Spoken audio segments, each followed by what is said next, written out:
वर्ष के विद्यार्थियों नमस्ते।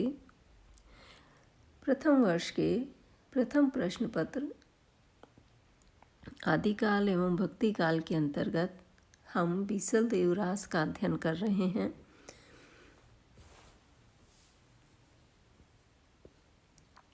अगला पद इस प्रकार है। हाथी तंबालुए अंजलि नीर गलई जनोइये पहिरण चीर कुलीय छती सई देखता पाट पलिंग नहीं सावटू सऊ राजा दिए छी दाई जऊ बारा गढ़सऊ दुर्ग चितोड़। तो इस पद में सांबर के राजा बीसलदेव चतुर्थ की जैसलमेर के राजा भोज की पुत्री राजमती के साथ विवाह के अवसर पर जो प्रथा प्रचलित है उसको यहाँ कवि ने बताया है।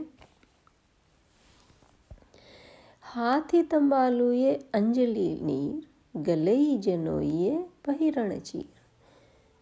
कवि नरपति नालय वर्णन कर रहे हैं कि राजमती और बीसल देव ने अपने हाथ में तंबू और जल ले रखा है। अंजलि नीर अपने हाथों में जल ले रखा है और बीसल देव ने गले में जनेऊ जनोइये का अर्थ है जनेऊ धारण कर रखा है, यज्ञोपवीत पहन रखा है। कुलीय छती सई देखता और उनके इस विवाह के अवसर पर 36 कुलों के जो राजपूत हैं वो भी आए हुए हैं और वहाँ इस विवाह के प्रत्यक्ष दर्शी हैं। पाट पलिंग नई सावटू सऊर।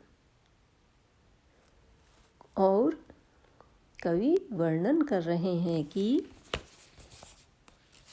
इस अवसर पर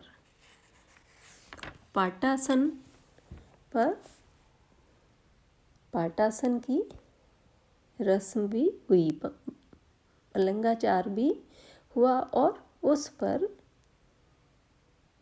रेशमी वस्त्र बिछे हुए हैं, सजे हुए हैं। राजा दिए छई दाई जऊ। और इस विवाह के अवसर पर राजा भोज दाई जऊ का अर्थ है दहेज देते हैं अपनी पुत्री को। और क्या देते हैं? 12 गढ़सऊ दुर्ग चितोड़। 12 तो उन्होंने किले और चित्तौड़ दुर्ग राजमती के कन्यादान के अवसर पर महाराज ने बीसलदेव को सौंपे, कन्यादान किया। तो यहाँ पर नरपति नालय ने राजस्थान में जो विवाह के अवसर पर प्रथाएं प्रचलित है उसका वर्णन किया है, उसकी ओर संकेत किया है। इस अवसर पर दहेज भी दिया जाता है।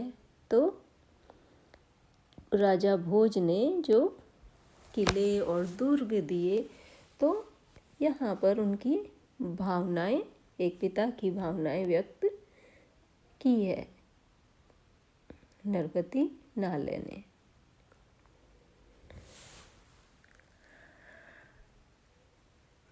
पद्यांश में भाषा अनुप्रास गर्भित है, अनुप्रास का सौंदर्य विद्यमान है।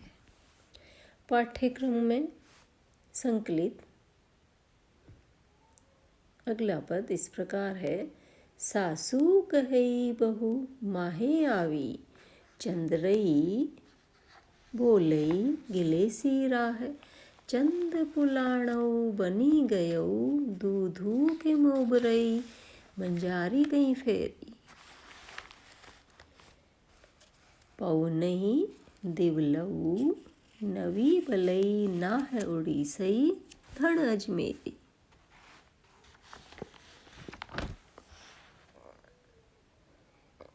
इस पद में राजमती की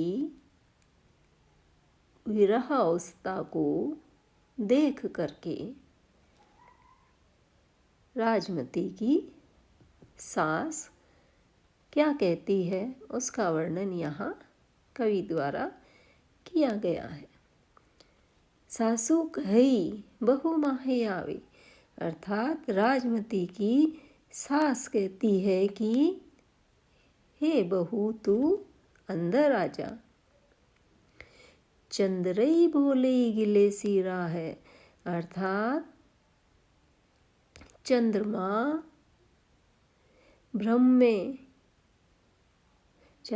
के भ्रम में भूल से राहु तुझे ग्रस लेगा। तो यहाँ पर राजमती की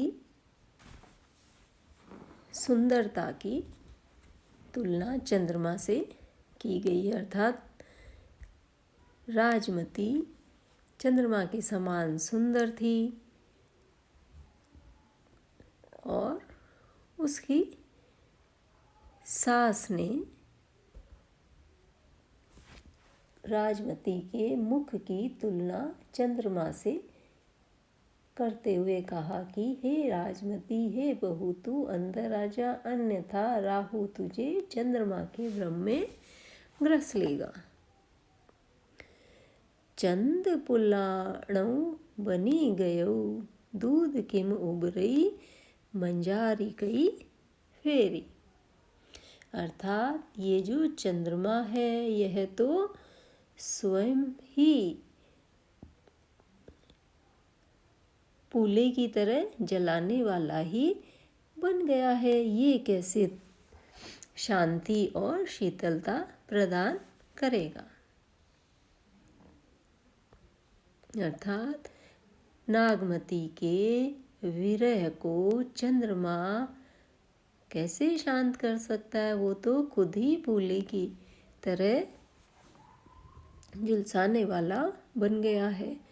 दूध की मोगरई मंजारी गई फेरी, अर्थात जहाँ बिलाव की पहुँच हो वहाँ दूध कैसे बच सकता है, दूध कैसे उबर सकता है। पहु नहीं देवलऊ नहीं बलई, अर्थात तेज हवा में दीपक नहीं जल सकता। नाह उड़ीसई धन अजमेरी, उसी प्रकार जिसका पति उड़ीसा में हो और पत्नी अजमेर में हो तो उसका विरह कैसे समाप्त हो सकता है, यह कवि कह रहा है इस छंद के माध्यम से। तो यहाँ पर अतिशयोक्ति अलंकार है और जो बुजुर्ग सास है उसकी मन स्थिति को भी नरपति नाले ने यहाँ पर बताया है कि घर में बुजुर्गों की मन स्थिति कैसे होती है जब उनके परिवारजन दुखी होते हैं।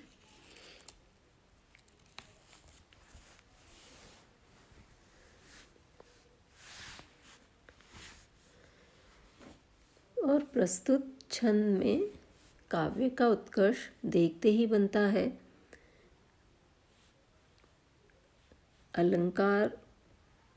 अलंकारों का भी सौंदर्य है और इस पद में अर्थांतर न्यास भी प्रकट हो रहा है।